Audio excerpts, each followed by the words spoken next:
Wealth, JM Baxi, Axis Bank, and L&T Finance. Before his journey at Bain, which started back in 2008, Rishi sharpened his strategic edge at McKinsey & Company, advising leading corporates on strategic and operational transformations across financial services, energy, construction, retail, and automotive sectors. A CA and BCom honors from Jodhpur University, Rishi holds an MBA from the prestigious IIM Ahmedabad, a blend of numbers and nuance that continues to define his investment playbook. Welcome, Rishi.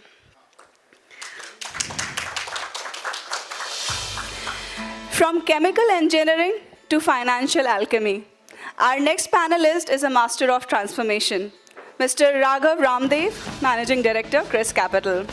With over 24 years of investment experience, Raghav has been instrumental in shaping the full life cycle of private equity in India. Since joining Chrys Capital in 2003, he has been the driving force behind marquee investments across manufacturing and healthcare, including Suzlon Energy, Intas Pharma, Mankind, Ipca Labs, GVK Bio, Safex Chemicals, Livguard Energy, Krishna Institute of Medical Sciences, GMM Fodder, Center for Sight, and Elgin Electronics, an Umber Group company. A chemical engineer and turned deal maker, Raghav began his career again with McKinsey & Company before earning his MBA from MDI Gurgaon. Today, as MD at Chrys Capital, he continues to craft success stories across sectors, proving that in investing, just like in chemistry, the right mix creates magic. Welcome, Raghav. Our next panelist, the architect of transformation, whose leadership compounds impact like interest, Ms. Jayashree Satagopan, Global CFO, Sun Pharma. With over 3 decades of experience across some of India's most respected corporations, Jayashree is known for driving transformation through strategic thinking, change management, and a relentless focus on organizational excellence.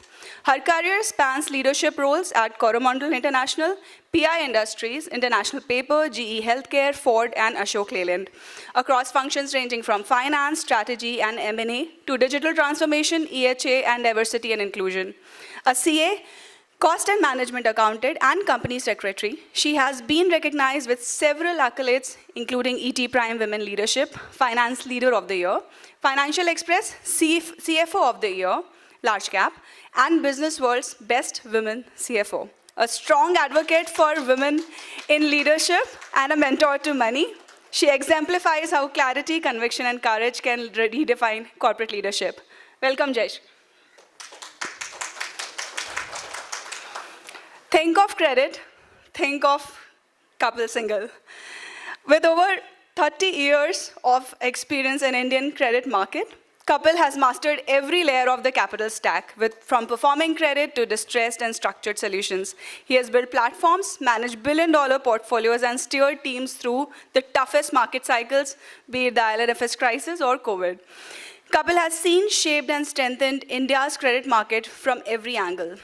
As the architect of True North's private credit platform, he has built one of India's most disciplined and successful performing credit franchisees, with almost 1,500 crores raised, 23 investments, 10 full exits, and stellar return north of 17%. An IIT Delhi engineer with an FMS Delhi alumnus, Kapil's career spans global institutions like KKR, Edelweiss, Goldman Sachs, Deutsche Bank, GE Capital, and ICICI Bank. Welcome, Kapil. Started with a brokerage, built a financial powerhouse. Systematix by name, systematic by nature. Welcoming our next panelist, Mr. Nikhil Khandelwal. Nikhil is the chairman and MD of Systematix Group, where he leads business spanning institutional broking, investment banking, equity capital markets, wealth management, and asset management. Since taking charge in 2008, Nikhil has transformed Systematix from a mid-sized brokerage into a diversified financial services with a market cap of over 2,200 crores and a team of 300 plus professionals achieving multi-fold growth in both revenues and profitability. An engineer from Manipal Institute of Technology and MBA from ISB Hyderabad, he brings over 18 years of experience across M&A, private equity, and strategic advisory. Welcome, Nikhil. And last but not the least, the counsel behind the country's most consequential financial conversations, please join me in welcoming our moderator for the panel, Mr. Rajesh Narayan Gupta, founder and chairman of SNG and Partners, Advocates and Solicitors. Rajesh is the leading force behind SNG, a leading law firm with deep expertise across commercial laws, real estate, ESG, and private credit practice. Rajesh has been a trusted advisor to many of India's and world's leading banks, financial institutions, real estate players, and corporate houses, as well as to regulators on critical banking law reforms.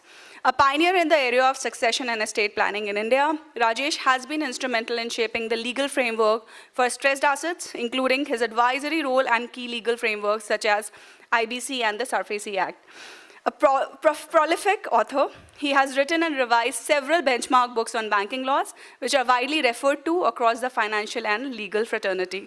Rajesh has been recognized by Forbes and Legal 500 and named among the top 50 legal icons and top 100 lawyers in India by Asia Law and Business Law Journal. Welcome, Rajesh. So over to you.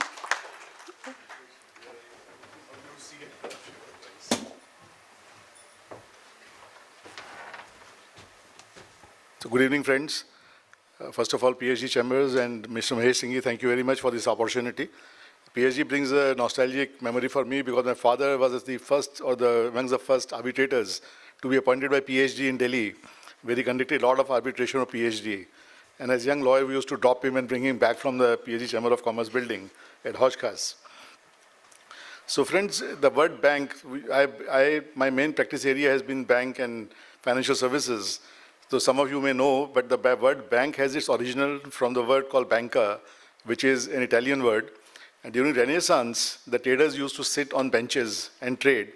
And there were money lenders who used to give money and accept money. And hence from banca, the word bank came. And of course, there were failures. The bankers could not give the money back, and there were borrowers who could not give the money back. And the word bankruptcy also came then from there. So it was a Renaissance period. And today also in modern age banking, when we are going to discuss with the esteemed panel here, the word banking in today's environment has also going and is part of the Renaissance today when the new things around the whole banking space is happening, as all of us know. So when I started my practice in 87, 88, that time when the bankers used to ask us that how many days it will take to get the money from the defaulting borrower, the answer was something like nobody could give. So under the Code of Civil Procedure, we could only file a suit for recovery and then pray to God that someday recovery will happen. Nothing used to move. But the banking sector is one sector where a lot of transformation happened, a lot of legislative changes happened. As all of us know, the DRT came, SARFAESI came, IBC came, the decision of check became a criminal offense. So therefore, a lot of changes and a lot of introductions were made by the government to make sure that the banking sector remains and thrives.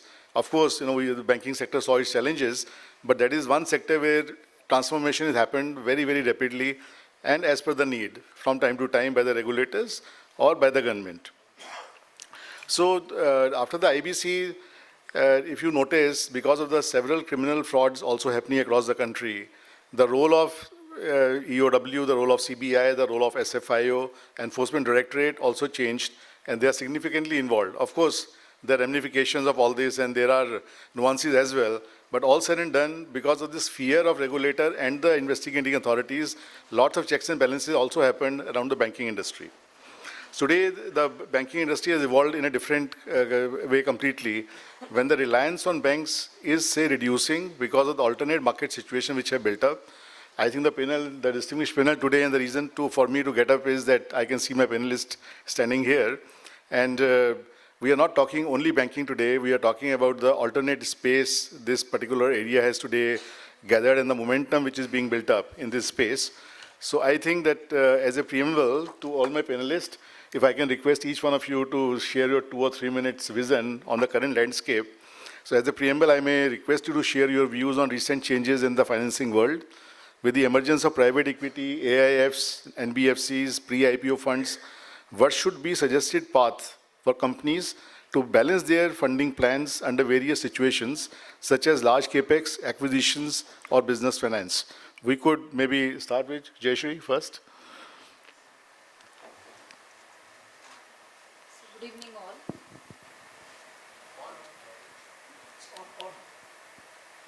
Yeah. As you rightly said, over the years, the entire banking sector has undergone a large transformation and change. And in today's context, you see that there are multiple avenues that are available for corporates to look for their funding requirements, whether it's short term, medium, or a long term, capex, M&A, so on and so forth. The traditional banking sector still continues to play a very active role. And as I see, they are also looking at innovative ways of engaging with the corporates, trying to figure out their requirements. Technology is playing a very, very large role when they come in and discuss with all of us in terms of what they could do to support the funding requirements when we look for large funding needs. Apart from this, these alternate funds like the private sector that's come in, the AIFs are important. They are coming up with very structured alternates that can actually supplement what the banks are giving. NBFCs are there, but again, it depends upon the size of the corporate, their requirements for them to step into NBFC. Some of them have been doing a pretty decent job out there. Ps are very interesting, especially for the startups. And where there is a very good bent on technology, we are seeing a huge amount of PE interest coming in and supporting their requirements. In all, I would see that the availability of funds, starting from the ESG funds, which are available today to top-notch corporates at slightly better rates, I think the opportunities are pretty large. Both in India and overseas, people are willing to look at top-notch corporates and provide funding. At the same time, even for the requirements at a mid-tier corporate, the smaller ones, the startups, funding availability I don't see as a big concern, provided the business model is strong and there is a conviction with the owners in terms of what they really want to achieve. The business case is strong. I think the avenues for raising funds has actually gone up pretty much. No, thank you, Jayashree. So this is very clear that the landscape, as you would have heard, is changing, and the banks are not the only source today. The money and the capital is coming from various other sources, as all of us know. And the second point, I think probably Jayashree is raising around the governance part. If the company is governed well, if the governance standards are good, then again the source of funding and the funding is really available. So the governance is also playing a critical role today. So Rishi, at this juncture, if I may, I come to you. You are at the forefront of leading large buyouts and bolt-on acquisition to build significant value for your platform